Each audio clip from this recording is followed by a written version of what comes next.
주 안에 사랑하는 성도 여러분, 우리들은 해마다 새해가 오면 올해는 꼭 이루고 싶은 한 해의 목표를 세웁니다. 그리고 그 목표를 이루기 위한 구체적인 계획들과 실천 방안들을 세우기도 합니다. 그리고 신앙인들이라면 그 목표와 계획을 위한 기도의 제목들도 정하고 하나님 앞에 깊이 무릎 꿇고 우리의 기도의 소원들을 아뢰기도 합니다.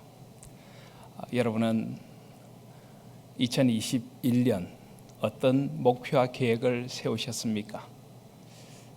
여러분들에게는 어떤 기도의 소원과 이 한 해 소망이 있으십니까?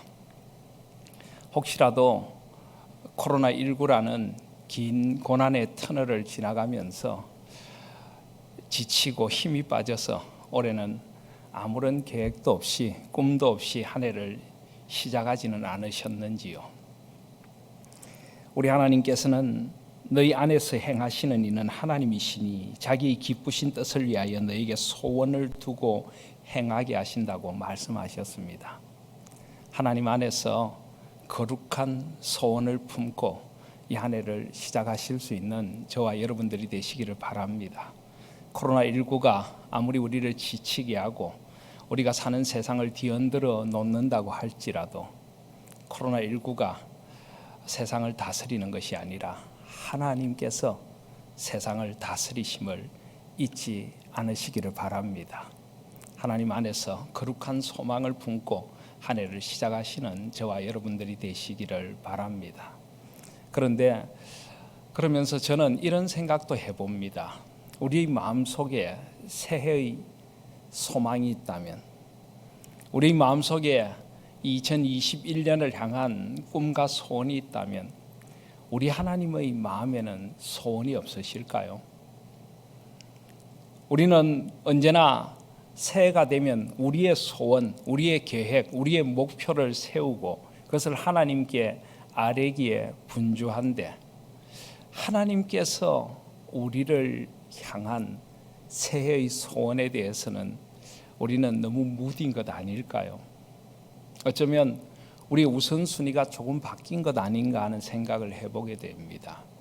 분명히 우리 가운데 소원을 두고 행하시는 하나님의 우리를 향하신 새해 소원이 있으실 것입니다.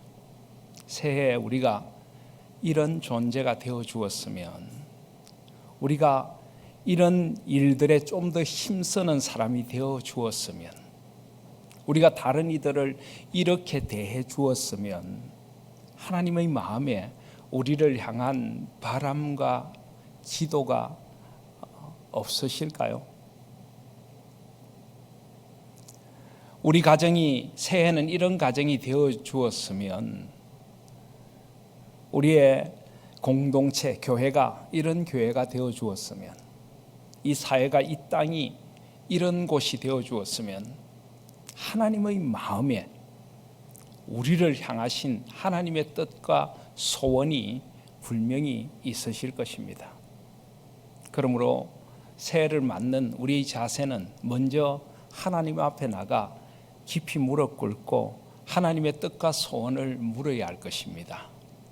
사랑하는 주님, 올해 제가 어떤 사람이 되기를 원하십니까? 제가 무엇에 힘쓰는, 생의 우선순위를 어디에 두고 살아가는 사람이 되기를 원하십니까? 우리 가정이 어떤 가정이 될까요? 어떤 교회 공동체가 되기를 원하십니까? 이 땅에 어떻게 하나님의 나라가 임하기를 원하십니까? 저는 무엇을 해야 할까요? 온 땅에 하나님의 나라가 임하기 위해서 저는 제가 선 자리에서 올 한 해 무엇을 해야 합니까? 하나님 앞에 나가 하나님의 마음의 뜻과 우리를 향해서 품으신 하나님의 꿈을 먼저 여쭤봐야 하지 않을까요? 아니, 올해 한 해만이 아니라 우리의 인생을 향하신 하나님의 그 꿈과 소원을 우리는 하나님께 늘 여쭤봐야 합니다. 하나님, 제가 저에게 주어진 이 한 생을 어떻게 살아가야 하겠습니까? 하나님께서는 제가 어떤 신앙인이 되기를 원하시고 어떤 사람으로 존재하기를 원하십니까? 제게 주신 하나님의 소명은 무엇이고 사명은 무엇이며 제가 선 자리에서 하나님의 나라를 위하여 저는 어떻게 살고 무엇을 해야 합니까? 제가 하나님 앞에 서는 그날 하나님께 어떤 열매를 드려야 할까요? 하나님께서는 저를 이 땅에 보내주시면서 무슨 기대를 하셨고 저는 어떻게 살아야 하는 것입니까? 무엇을 위해 살아야 하는 것입니까? 우리는 그렇게 하나님 앞에 물어서 우리의 생의 길을 가야 될 줄 믿습니다. 그런 의미에서 오늘 우리가 함께 받는 말씀은 성경 66권 가운데도 우리가 신앙인으로서 한 생을 살아간다는 것이 무엇인지, 우리를 향하신 하나님 아버지의 소원이 무엇인지, 우리가 무엇을 위해서 이 땅을 살아가야 할지를 가장 선명하게 밝혀주는 말씀이 아닐까 하고 생각을 합니다. 오늘 요한복음 17장은 우리에게 잘 알려진 기도입니다. 이 기도는 예수님의 대제사장적 기도라고 불리는 기도이지요. 왜 이 기도가 대제사장적 기도인가 하면 오늘 1절 말씀에 예수께서 이 말씀을 하시고 눈을 들어 하늘을 우러러 이르시되 아버지여 때가 이르렀사오니, 여기 이 말씀을 하시고 하는 것은 이 말씀을 마치시고입니다.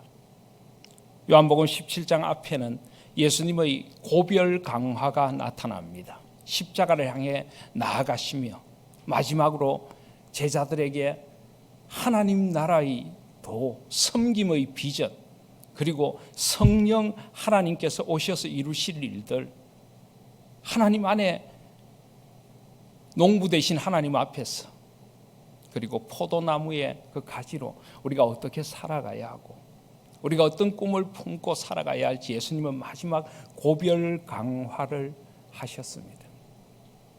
그러시고는 이제 이 말씀을 마치시고 하나님께 드린, 예수님께서 성육신하셔서 이 땅에서 하나님 앞에 예수님의 모든 사역을 총결산하면서 하나님께 영광을 돌려드리고 감사를 드리고 예수님께서 이 땅에 오셔서 이루시고자 하신 일이 무엇인가를 하나님 앞에 아뢰며 그 일을 제가 다 이루었습니다. 4절 말씀을 보시면 아버지께서 내게 하라고 주신 일을 내가 이루어 아버지를 이 세상에서 영화롭게 하였사오니, 다 이루셨습니다.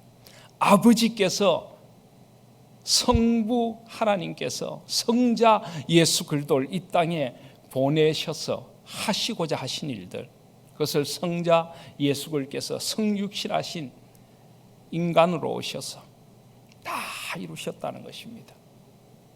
그러면서 하나님 앞에 감사의 기도를 드리며 이제 이 땅에 남겨두실 제자들, 그리고 오고 가는 모든 세대의 그리스도인들, 성도들, 교회들을 위하여 중보의 기도를 드린 대제사장의 기도가 바로 이 기도입니다.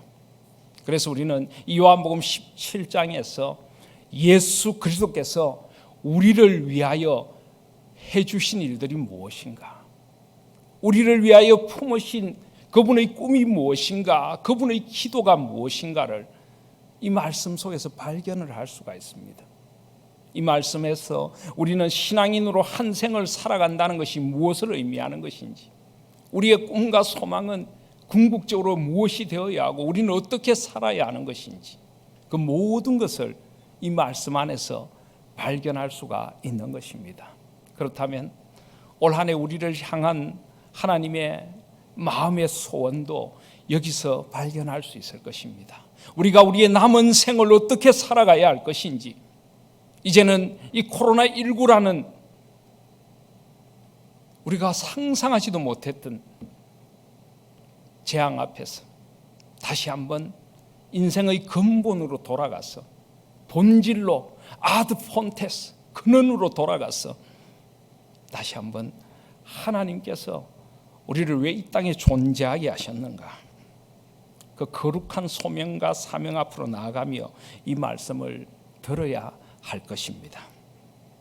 무엇보다 먼저 예수님의 기도 가운데 하나님의 마음에 우리를 향하신 소원이 무엇입니까?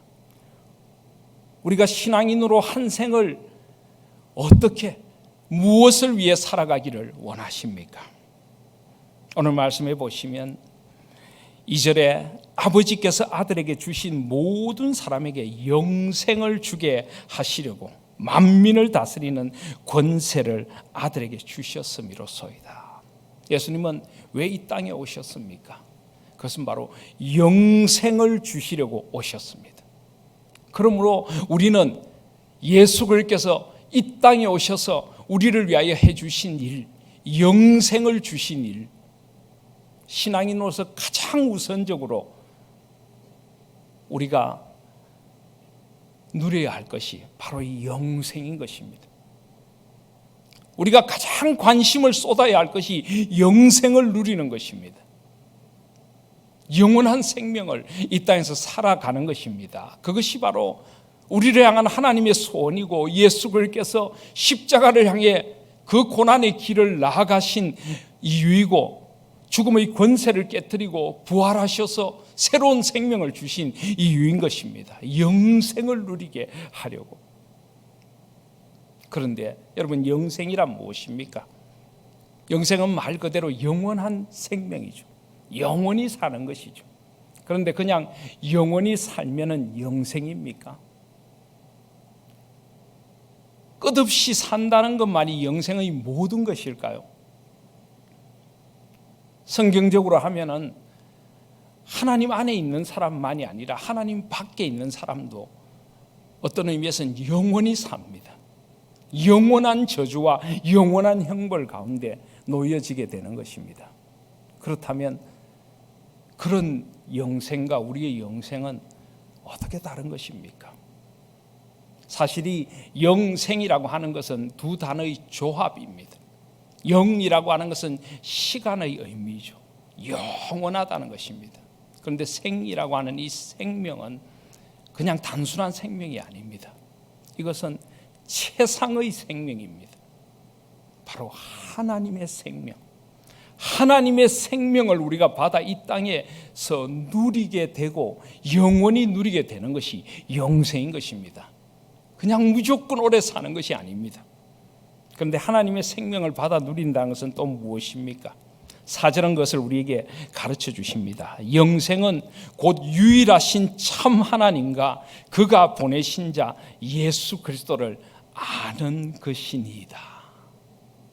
영생이란 하나님을 아는 것입니다.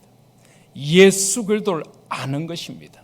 그런데 여기 안다고 하는 것은 지적으로 아는 것이 아닙니다.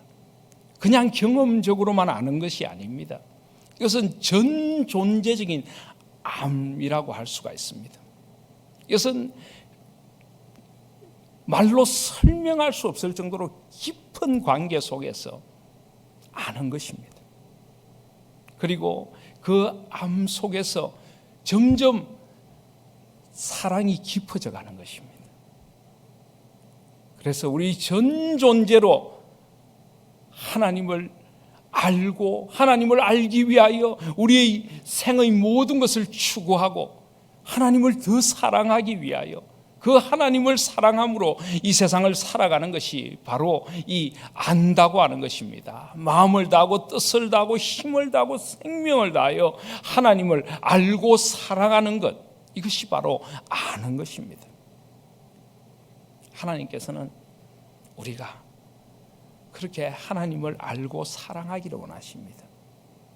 목자가 양을 아는 것처럼 양도 목자를 알고 사랑하기를 원하시는 것입니다. 이것이 바로 신앙의 가장 중요한 핵심이고 근원이고, 이것이 바로 우리가 가장 우선순위에 두어야 할 신앙의 바로 엑기스인 것입니다. 그런데 우리는 얼마나 하나님을 알고 싶어 합니까? 하나님을 얼마나 사랑하고 싶어 하십니까? 물론 신앙인이라면 하나님에 대한 지적인 지식들을 많이 가지고 있을 것입니다. 신앙의 연륜이 쌓여갈수록 그것들은 늘어갈 수가 있지요. 하나님을 섬기는 방법, 사랑하는 방법에 대해서는 우리는 점점 더 세련되어져 갈 수도 있을 것입니다. 그런데 정말 우리가 마음 깊은 곳에서부터 우리의 이 영적인 생명이 자라나고 있습니까? 우리가 한 해 두 해 나이가 더해갈수록 점점 하나님을 아는 깊이가 더해가고 하나님을 사랑하는 사랑의 깊이가 더해가고 있습니까? 하나님께서 우리를 때를 따라 아름답게 하셨다라고 하셨는데 그 말씀에 의하면은 우리의 생은 젊음보다도 사실은 늙음이 더 아름답습니다. 나이가 들어갈수록 우리는 영적으로 더 성숙해져 가는 것입니다. 우리의 겉사람은 낡아가지만 우리의 속사람은 날로 새롭도다. 하나님을 아는 깊이가 더 깊어져 가고 하나님을 사랑하는 그 사랑이 더 짙어져 가면서 우린 점점 하나님과 깊은 관계 속으로 들어가져야 하는 것입니다. 그런데 많은 경우에 우리 신앙은 너무 얕지 않습니까? 하나님과 우리 관계는 여전히 소원하지 않습니까? 미국에 한때 20세기 말 미국을 대표하는 두 교회 가운데 한 교회가 있었습니다. 그 교회는 교회 설립 32주년을 맞으며 그 교회의 모든 역량을 다 동원해서 무려 교인 한 10,000명을 대상으로 3년에 걸쳐서 심층적으로 교인들의 신앙 상태, 영적인 상태를 점검을 했습니다. 그리고는 충격을 받았습니다. 그래서 고백 드러냅니다. Reveal, where are you? 라고 하는 보고서를 책으로 만들어냈는데 뭔가 잘못됐다는 것입니다. 우리가 실수했다는 것입니다. 숫자로는 성공했는지 몰라도 예수 그리스도의 제자를 만드는 일에는 우린 실패했다고 고백했습니다. 이 교회는 구도자 예배라는 예배로 유명한 교회입니다. 화려한 예배의 무대를 만들고 온갖 사람들의 마음을 끄는 노래와 찬송도 아닌 경우도 많이 있었습니다. 그리고 열린 예배를 통하여서 사람들의 기호에 맞추어서 그리고 온갖 프로그램들을 통해서 사람들을 영적으로 즐겁게 해주고 감동을 주고 흥분을 시키고 교회 일을 하도록 사람들을 동원하고 그래서 폭발적으로 숫자가 증가했고 우리나라의 많은 교회들이 이 교회를 벤치마킹을 했는데 이 교회가 충격적인 고백을 한 것입니다. 그러면서 결국 그들은 실패를 고백했습니다. 영적 성숙을 위해 아주 잘 꾸며진 예배당, 멋진 음악, 마음을 끄는 예배, 많은 성경 공부, 각종 소그룹 활동, 다양한 자원봉사 프로그램, 전도 프로그램, 이 모든 것이 사람을 변화시키지 못하더라는 것입니다. 32년 전이나 이 교회에 와서 신앙생활을 한 그 오랜 연수들, 사람들에 따라서 물론 그 연수가 다르겠지만 오랜 연수가 지났는데도 하나님을 사랑하는 그 사랑의 깊이는 별반 차이가 없더라는 거죠. 사람들을 이해하고 주님의 마음으로 사람들을 품고 긍휼히 여기고 연민을 가지고 사람들을 대하고 생의 자리에서 하나님 나라의 가치를 따라 생을 살아가고 좀 더 정의롭고 공의롭게 그러면서도 낮은 자리에서 섬김의 삶을 살고 그리스도의 사랑으로 사람들을 품는 그런 변화들은 없었더라는 것입니다. 그래서 결국 이런 실패 앞에서 이 교회를 담임하신 목사님은 그렇게 고백했습니다. 이것은 어쩌면 예견된 것이었는지도 모른다는 것입니다. 우리는 사람들에게 필요한 것보다 사람들이 원하는 것에 초점을 맞추었기 때문이라고 했습니다. 사람들에게 정말 필요한 것은 하나님과의 깊은 관계 속에서 오는 우리 영혼의 변화인데, 하나님과의 깊은 관계 속에서 하나님의 생명이 우리 속에 살아나고 예수 그리스도의 인격을 닮아가는 변화인데, 그것이 필요한데, 그런 영적인 필요가 아니라 사람들이 원하는, 인간의 본성이 원하는 일에 우리는 충실했기 때문이다. 그래서 사람들을 변화시키는 것은 이런 것들이 아니란 것을 깨닫게 되었습니다. 영적 성장은 훌륭한 교회 프로그램에서 나오는 게 아니고 기도, 성경 읽기, 교제라는 원리에서 비롯된다. 그런데 이것이 어디에서 나온 것일까요? 바로 사도행전 2장의 초대 교회의 모습에서 나온 것입니다. 그들이 사도의 가르침을 받아 서로 교제하고 떡을 떼며 오로지 기도하기를 힘쓰니라.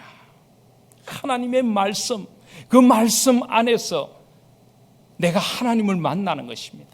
말씀을 읽어도 피상적으로 읽는 것이 아니라 살아계신 하나님의 말씀, 나에게 주시는 하나님의 그 불타는 불붙은 말씀으로 받고, 때로는 하나님의 그 사랑에 흠뻑 적신 그 말씀을 받고, 예수의 보혈에 적신 그 말씀을 받고, 하나님 앞에 깊이 기도하고 하나님과의 깊은 사귐의 예배, 하나님과의 만남, 그리고 하나님 안에서 깊은 교제.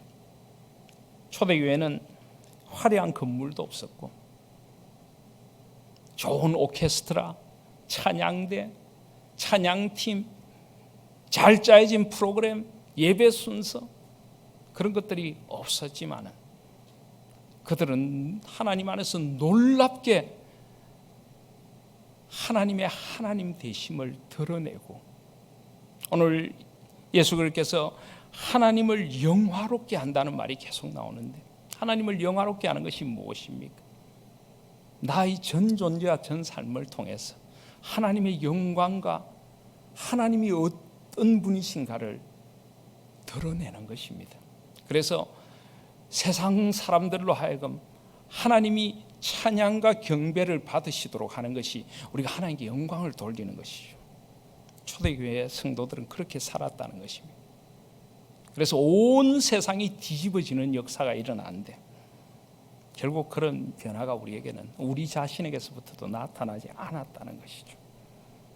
실패를 고백했습니다. 안타깝게도 그 고백을 했던 목사님도 불과 10여 년의 세월이 흐른 후에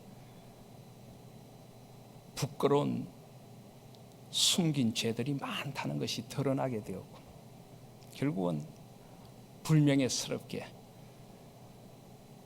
목회의 자리에서 조기 사퇴를 하고 말았습니다. 그렇게 큰 신앙 공동체라고 하는 것을 이끌었고, 아마 20세기, 21세기 초엽에 세계에서 가장 존경받는 목회자 가운데 한 사람이었던 그 사람의 뒷모습도 결국은 허망한 추한 모습으로 끝나고 말았습니다. 그 자신도 하나님을 깊이 만나지 못했던 것 아닐까요? 아니, 어느 한순간 그의 시선을 잃어버리고 신앙의 본질을 잃어버리고, 여러분, 신앙이란 무엇입니까? 바로 하나님께 주신 영생을 누리는 것입니다. 하나님을 알고 하나님과의 깊은 관계 속에서 오는 참된 영혼의 만족을 누리는 것입니다. 여호와는 나의 목자시니 내가 부족함이 없으리로다. 바로 이것이 예수 그리스도께서 이 땅에 오신 이유입니다. 하나님이 어떤 분이신가를 우리에게 알려주려고 오셨고, 그 하나님을 알고 사랑하도록 하려고 오신 것입니다. 그래서 6절에 보시면 세상 중에서 내게 주신 사람들에게 내가 아버지의 이름을 나타내었나이다. 그들은 아버지의 것이었는데 내게 주셨으며 그들은 아버지의 말씀을 지켰나이다. 아버지의 이름. 성경에서 이름이라고 하는 것은 단순한 호칭이 아니죠. 이름은 존재 그 자체입니다. 그분이 어떤 분이시고 그분이 우리를 위해 해주신 일이 무엇이고 그분이 어떻게 우리를 사랑하시고 얼마나 사랑하시고 어디까지 사랑하시는가, 그것을 예수님께서 보여주셨습니다. 하나님이 어떤 사랑인가, 하나님이 세상을 이처럼 사랑하사 독생자를 주셨습니다. 이는 저를 믿는 자마다 멸망치 않고 영생을 얻도록 하려고 아버지의 사랑, 아버지의 어떠하심, 아버지의 그 하나님 나라의 그 원대하신 계획과 꿈, 그 아버지의 하시는 일들, 그 놀라운 구원의 사역들, 이것들을 예수님께서는 드러내시려고 오셨고 그것을 예수 그리스도의 구속 사역을 통하여 이루시려고 오셨고 그것을 하나하나 나타냈다고 하는 것입니다. 그렇다면 우리가 무엇에 관심을 쏟아야 할까요?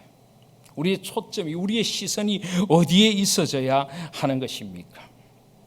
그리고 그들은 아버지의 말씀을 지켰나이다. 8절에 보시면 나는 아버지께서 내게 주신 말씀들을 그들에게 주었사오며 그들은 이것을 받고 내가 아버지께로부터 나온 줄을 참으로 아오며 아버지께서 나를 보내신 줄도 믿었사옵나이다.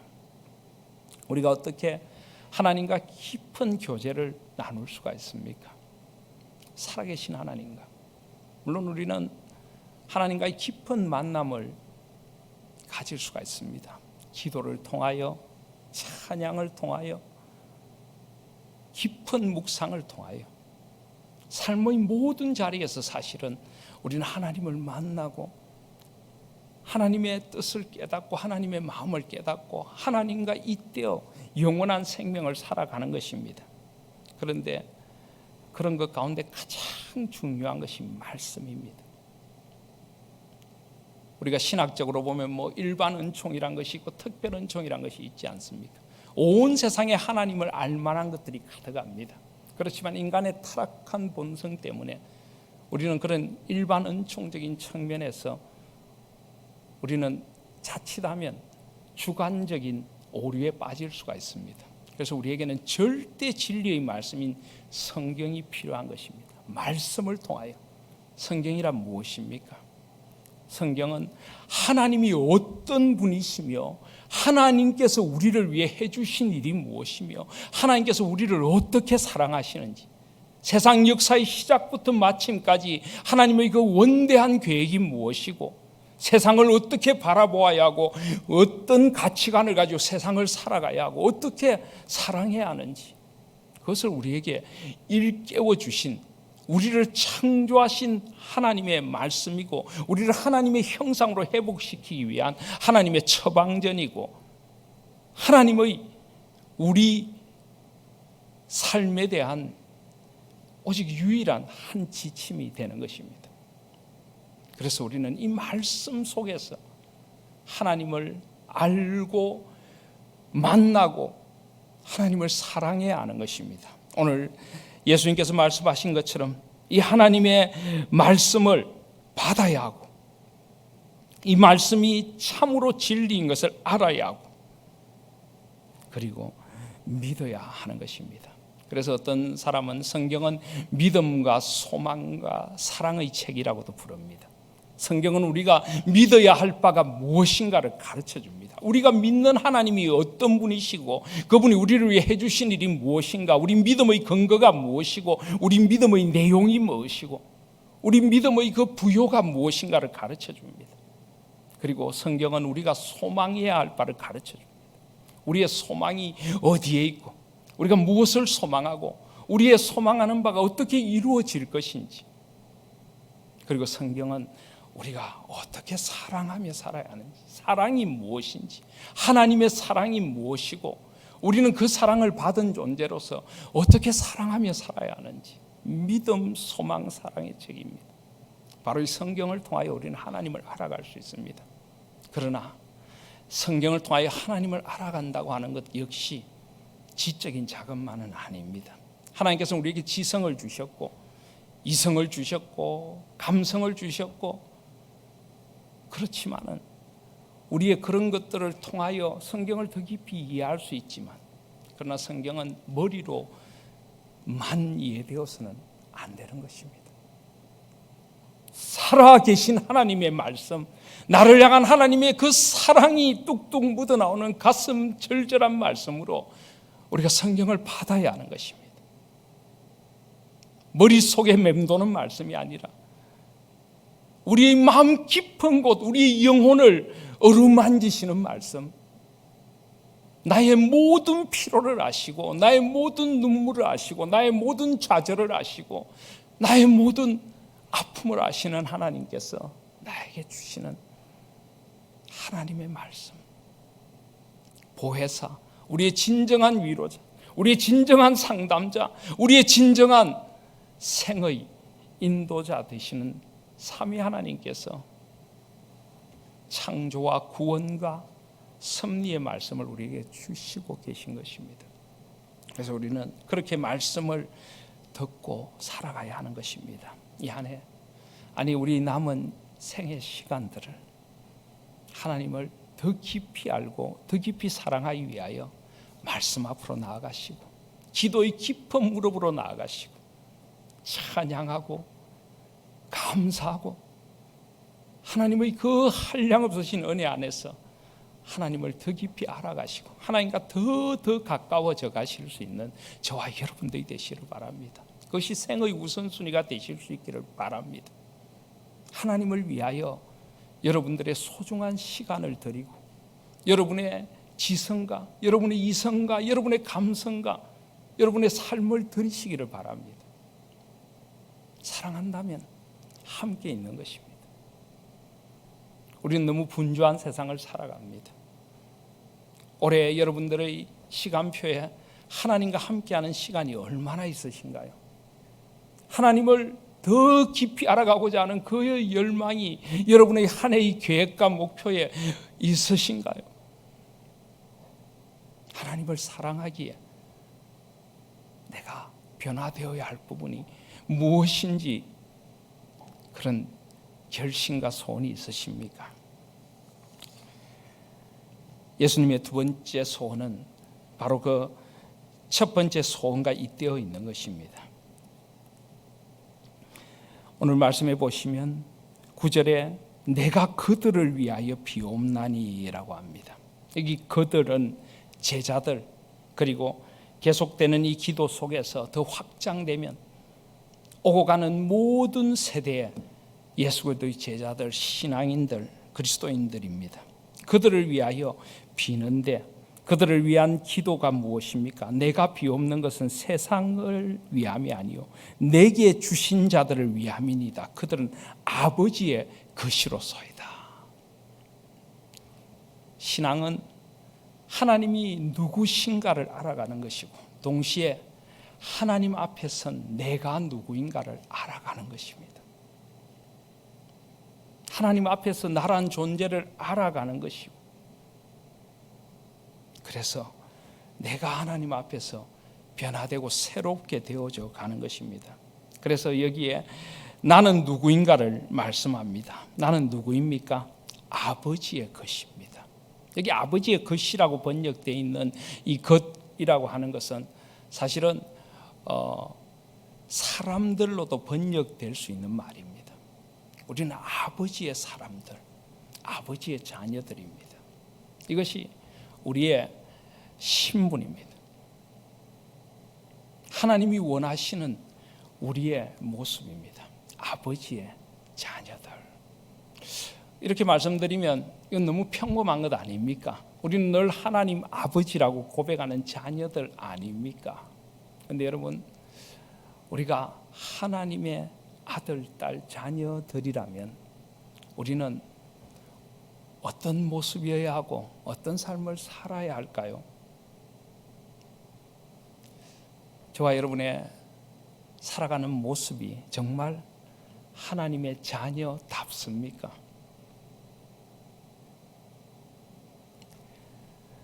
자녀는 부모를 닮습니다. 부모에게서 유전자를 물려받고 부모에게서 어릴 때부터 삶을 학습받습니다. 외모로부터 시작해서 내면의 모든 것이 우리는 부모를 닮아갈 수밖에 없습니다. 인간 부모는 그래서 안 좋은 영향도 많이 미치죠. 안 좋은 것까지도 우리의 자식들이 닮아가는 모습을 보면 얼마나 마음이 아픈지 모르지 않습니까? 어쨌든 자녀는 부모를 닮습니다. 그대로 닮아가는 것입니다. 그런 의미에서 우리가 하나님의 자녀가 맞습니까? 물론 자녀는 1차적으로 역시 사랑의 관계를 말하기도 합니다. 하나님과 친밀한 관계, 다시 한번 영생으로 돌아가는 것이죠. 그런데 이것은 이미 말씀을 드렸기 때문에 이제는 닮아감이라는 말씀을 드리는 것입니다. 하나님과 우리가 더 가까이 갈수록, 더 깊이 하나님을 알아갈수록, 더 사랑할수록 우리는 하나님을 닮아가는 것입니다. 하나님의 마음으로 사람들을 대하고 하나님의 마음으로 세상을 대합니다. 하나님의 눈으로 세상을 바라봅니다. 그리고 하나님께서 사람들을 대하시는 방식으로 우리는 살아가는 것입니다. 하나님의 생명을 가진 자답게 사는 것입니다. 하나님의 사랑을 받은 자답게 사는 것입니다. 우리는 아버지의 사람들, 아버지의 것이기 때문입니다. 우리 신앙의 목표는 우리 속에 그리스도의 형상이 이루도록 자라가는 것입니다. 예수 그리스도, 그분이 왜 이 땅에 오셨습니까? 우리에게 참 인간이 어떻게 살아야 하는지, 하나님의 형상으로 회복된 인간이 어떤 모습이어야 하는지, 어떻게 생을 바라보고 생을 살아가야 하고 사람들을 대해야 하는지 예수님은 그것을 보여주셨습니다. 예수님은 길을 잃은 자들에게 길이 되어 주셨고, 예수님은 외로운 자의 곁에 함께 하셨고, 예수님은 꿈을 잃어버린 자들에게 하나님 나라의 꿈을 심어 주셨고, 예수님은 친히 제자들의 발을 씻겨 주시는 낫디 낮은 자리로 오셔서 사람들을 어떻게 섬기는 것인지, 내가 온 것은 섬김을 받으려 함이 아니라 섬기려 하고 자기 목숨을 많은 사람의 대속물로 주려 함이니라. 예수님은 그 하나님의 사랑을 전하고 하나님의 사람이 어떻게 살아야 하는가를 보여주시기 위해서 천국 복음을 전파하시고 하나님 나라의 복음을 전파하시고 모든 병과 모든 약한 것을 고치고 치유해 주시고 세상의 악령에 찌들어 있는 이들에게서 악령을 몰아내시고 하나님의 형상으로 회복시켜 주셨습니다. 우리는 하나님 안에 있는 것입니다. 얼마나 우리가 그리스도를 닮아가고 하나님의 자녀다워 가는 것인지, 우리 신앙의 목표는 내가 누구인가를 알고 하나님의 자녀로 빚어져 가는 것이 되어져야 하는 것입니다. 물론 짧은 시간에 다 말씀드릴 수 없을 만큼 우리의 존재를 안다는 것은 무엇보다 먼저 우리가 얼마나 타락한 죄성을 가졌는가를 거룩하신 하나님의 비단에서 우리는 볼 수 있습니다. 하나님께 가까이 갈수록 내가 얼마나 더러운 죄인인지, 내가 얼마나 이기적이고 자기 모순적인 인간인지, 내가 얼마나 오염되고 더러워졌는지를 알게 됩니다. 그리고 하나님께 가까이 갈수록 우리는 하나님의 사람으로 깨끗해집니다. 거룩해지는 것입니다. 예수를 닮은 사람으로 변화되어 가는 것입니다. 그것이 우리 인생의 목표이고 그것이 바로 하나님의 소원이고 예수께서 오셔서 이 땅에서 이루시고자 하신 일인 것입니다. 그래서 10절에 보시면 내 것은 다 아버지의 것이요 아버지의 것은 내 것이온데 내가 그들로 말미암아 영광을 받았나이다. 그들로 말미암아 영광을 받았나이다. 우리의 생의 목적이 바로 하나님을 영화롭게 하는 것이 되어줘야 한다는 것입니다. 오늘 계속하여 1절에도 아버지여 때가 이르렀사오니 아들을 영화롭게 하사 아들로 아버지를 영화롭게 하옵소서. 4절에도 아버지께서 내게 하라고 주신 일을 내가 이루어 아버지를 이 세상에서 영화롭게 하였사오니 5절에도 아버지여 창세전에 내가 아버지와 함께 가졌던 영화로서 지금도 아버지와 함께 나를 영화롭게 하옵소서. 예수님의 생의 목적은 하나님을 영화롭게 하는 것이었습니다. 아까 제가 하나님을 영화롭게 한다는 것이 무엇인가 말씀을 드렸죠. 하나님이 어떤 분이신가, 하나님이 우리를 위하여 어떤 일을 해주셨는가를 우리의 전 존재를 통해서 하나님이 어떤 분이신가를 드러내므로 우리를 보는, 우리와 살아가는 모든 사람들이 하나님께 찬양과 경배를 돌려드리도록 사는 것. 그래서 그 하나님의 영광의 빛이 비추어질 수 있도록 내가 살아가는 것입니다. 작은 빛이 되어 살아가는 것입니다. 우리 그리스도인들은 이 하나님의 영광을 위하여 살아가야 합니다. 생의 목적이 달라지는 것이죠. 내가 어떻게 하면 세상에서 좀 더 많은 것을 누리고 좀 더 건강하게 살고 사람들 위해 좀 더 인정받고, 그것이 인생의 목적이 될 수 없습니다. 그것은 하나님이 없는 사람들의 모습이죠. 변화되지 못한 사람들의 모습인 것입니다. 내가 어떻게 사는 것이 나를 통하여 하나님의 하나님 되심이 드러날 수 있을까? 하나님의 아름다우심이 나를 통해 드러날 수 있을까? 내가 어떻게 사는 것이 나를 통해서 그리스도가 드러날 수 있을까? 우리의 생의 목적이 바뀌고 삶의 지향이 바뀌는 것입니다.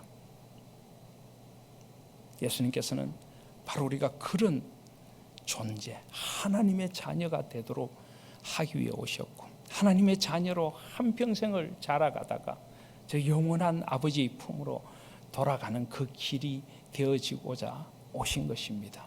내가 길이요 진리요 생명이라고 말씀하신 것입니다. 최근에 우리 사회에는 아이를 입양해서 학대해 결국은 죽음에 이르게 한, 정말 인간의 탈을 쓰고 저런 일을 할 수 있나 하는 사회적인 지탄을 받고 공분을 사는 일이 벌어졌죠. 그런데 너무나 안타깝게도 그 부부는 둘 다 각각 목회자의 자녀들입니다. 우리나라의 대표적인 엘리트 기독교 대학 출신입니다. 그리고 남편은 기독교 방송국에서 일을 하는 사람입니다. 그들이 얼마나 소위 신실한 크리스찬이었을까요? 사람들에게 인정받는, 교회에서도 인정받는 아주 모범 그리스도인들. 그런데 그들은 하나님의 생명을 만나지 못한 사람이었습니다.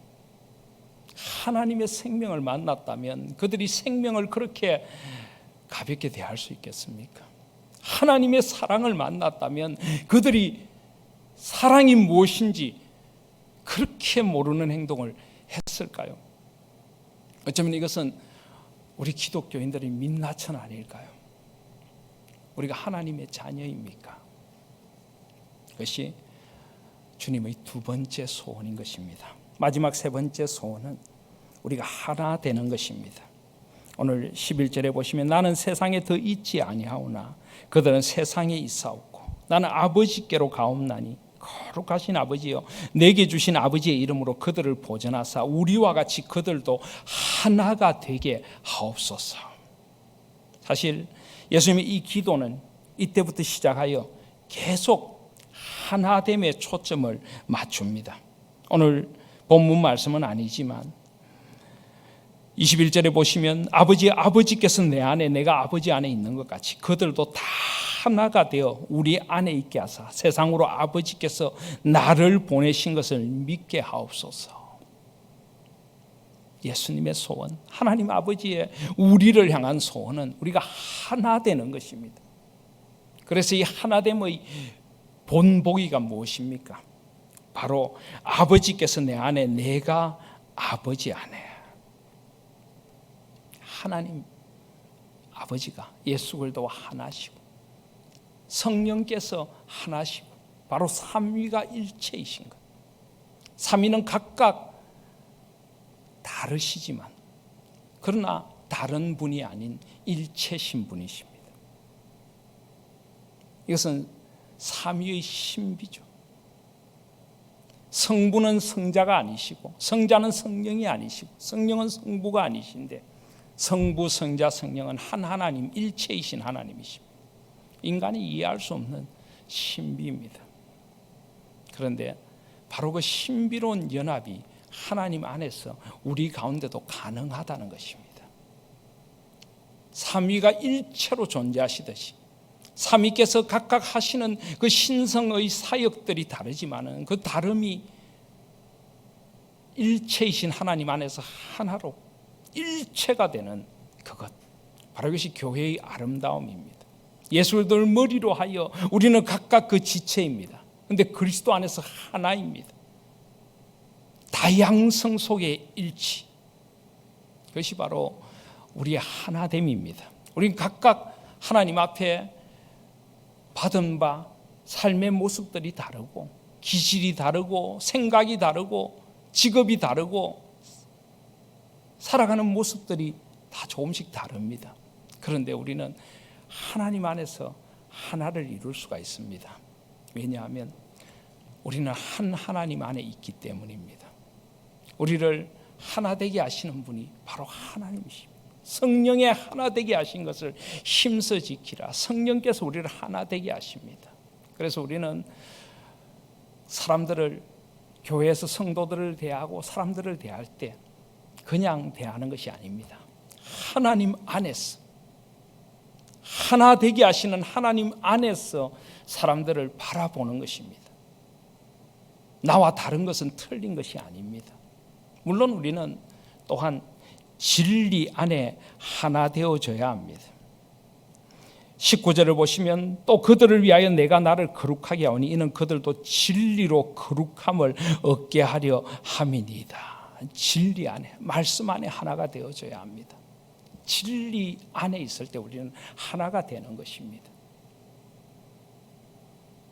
진리를 벗어난, 하나님의 말씀을 벗어난, 하나님의 뜻을 벗어난 하나됨은 결코 하나님께서 원하시는 일치가 아니죠. 하나님의 뜻 안에 있을 때 우리는 그 뜻 안에서 다양성을 수용하는 것입니다. 하나 되는 것입니다. 하나님 안에서 하나 되는 것입니다. 하나님의 눈을 통하여 상대방을 대하는 것입니다. 나의 허물을 안아주신 하나님 앞에서 하나님을 경외함으로, 그리고 주님의 긍휼의 마음으로, 연민의 마음으로, 우리를 불쌍히 여기신 주님의 마음으로 사람들을 대하는 것입니다. 그럴 때 우리는 하나됨을 이루어갈 수 있습니다. 그리고 우리는 사랑함으로 하나됨을 이루어갑니다. 23절에 보면 곧 내가 그들 안에 있고 아버지께서 내 안에 계시어 그들로 온전함을 이루어 하나가 되게 하려 함은 아버지께서 나를 보내신 것과 또 나를 사랑하심 같이 그들도 사랑하신 것을 세상으로 알게 하려 함이로소이다. 우리는 하나님의 사랑을 배워가고 하나님이 어떤 사랑으로 우리를 사랑하셨는지, 하나님은 사랑이시라. 사랑하지 아니하는 자는 하나님을 알지 못한다고 했습니다. 하나님의 사랑을 안다면 우리도 나를 사랑으로 대해주신 하나님, 나같이 부족한 자를 사랑으로 대해주신 우리 가족, 가족들, 우리 성도들, 더불어 살아가는 이들을 고마움으로 사랑으로 대하게 되는 것입니다. 하나님의 사랑, 거룩한 사랑, 용서의 사랑, 하나님의 마음을 닮은 그 사랑으로 대할 때 우리는 하나 될 수 있는 것입니다. 우리가 하나 될 때 우리 속에 하나님의 영광이 나타난다고 했습니다. 우리가 하나 되지 못하면 하나님의 영광이 가리우게 되는 것입니다. 하나님은 여전히 영광의 하나님이시지만 우리 속에서 그 영광의 빛이 드러나지 않는 것이죠. 우리는 교회 안에서 하나됨의 공동체를 먼저 이루어야 합니다. 그리고 세상을 하나 되어 아름답게 만드는 공동체로 나아가야 하는 것입니다. 2021년 교수신문이 발표한 2020년의 사자성어, 2020년 올해의 사자성어가 뭔지 여러분 신문 지면을 통해 보셨을 것입니다. 아시타비라, 나는 옳고 너는 그러다. 이것은 소위 내로남불이라고 하는 말을 한자어로 옮긴 신조라고 합니다. 2020년 우리 세상이 그랬다는 거죠. 코로나19의 국가적 위기, 정치, 사회적 대치 속에서 특별히 정치권을 중심으로 문제만 발생하면 상대방 때문이라고 비난하면서 자신은 언제나 비난에서 예외였던 우리 사회의 세태를 꼬집은 것입니다. 교회는 그렇지 않았을까요? 우리 그리스도인들은 그렇지 않았습니까? 아시타비로 살아서는 결코 하나 될 수가 없습니다. 내 잘못입니다. 내 부족입니다. 내가 못나서 그렇습니다. 예수 그리스도는 하나님의 아들이시고 성자이신데도 우리의 모든 허물과 잘못을 자신의 것으로 지고 십자가로 나아가셨습니다.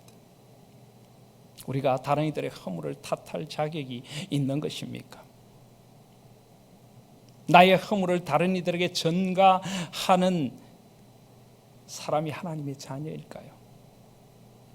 세상의 모든 비뚤어진 모습들을 남 탓으로 돌리는 것이 하나님의 원하심일까요? 우리는 세상을 하나 되게 하는 사람들이 되어져야 합니다. 물론 말처럼 쉽지 않습니다. 우리는 진리 안에서 하나 되게 해야 합니다.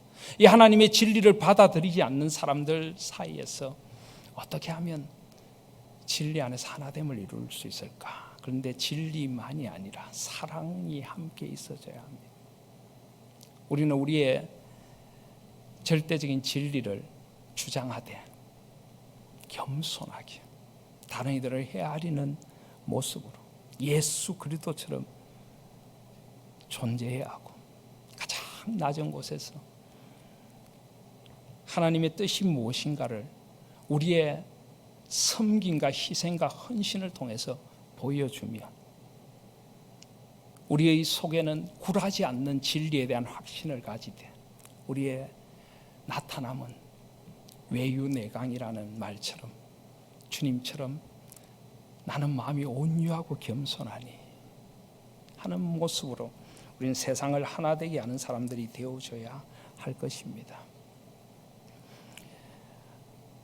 2021년 그리고 우리 남은 생애 시간들을 오늘 이 요한복음 17장의 말씀을 길로 삼아서 하나님의 소원이 나의 생애 남은 소원이 되고 하나님을 깊이 알아가는 영생을 누리고 하나님의 자녀로 자라가시면서 내가 하나님의 자녀이기에 세상을 하나 되게 하는 일에 자신을 들이심으로 생애 하나님의 소원과 목적을 이루어 가시다가 주님 앞에 가시는 그날 저는 이 고백을 드릴 수 있으면 좋겠습니다. 4절에 아버지께서 내게 하라고 주신 일을 내가 이루어 아버지를 이 세상에서 영화롭게 하였습니다. 아버지께서 내게 하라고 주신 일이 바로 오늘 말씀에서 전한 모든 것이죠.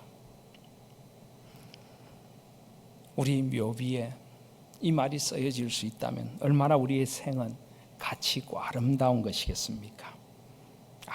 아버지께서 내게 하라고 주신 일을 내가 이루어 아버지를 이 세상에서 영화롭게 하였습니다. 아멘. 기도드리겠습니다. 아버지 하나님, 우리에게 영원한 생명을 주셔서 감사합니다. 이 생명은 우리가 가진 것이 없다고 비굴해지는 생명도 아니고, 우리가 남들보다 높지 못하다고 하여 비참해지는 생명도 아니고, 우리가 병들어 간다고 하여 연약해지는 생명도 아닌 진정한 생명, 하나님의 생명, 영원한 생명, 늘 푸르고 싱그런 신적인 생명, 최상의 생명, 그 생명을 우리에게 주셔서 감사합니다. 영생은 하나님과 하나님께서 보내신 자 예수 그리스도를 깊이 알고 사랑하는 것이라고 하셨습니다. 마음을 다하고 뜻을 다하고 힘을 다하고 생명을 다하여 하나님, 예수 그리스도, 성령님, 삼위일체 하나님을 사랑하게 하여 주시고 더 깊이 알아가고 말씀으로, 기도의 무릎으로 하나님께 창조하신 온 세상에 하나님께서 베푸르신 은총들로 하나님을 더 깊이 알아감이 우리의 생의 최고의 갈망, 우리의 소원, 우리의 꿈이 되게 하여 주시고, 내가 하나님의 자녀임을 잊지 않고, 내가 그 생명 받았고 그 사랑 받은 자임을 잊지 않고 살고 하나님의 자녀로 자라가며 세상을 하나 되게 하는 사람으로 한 생을 살다가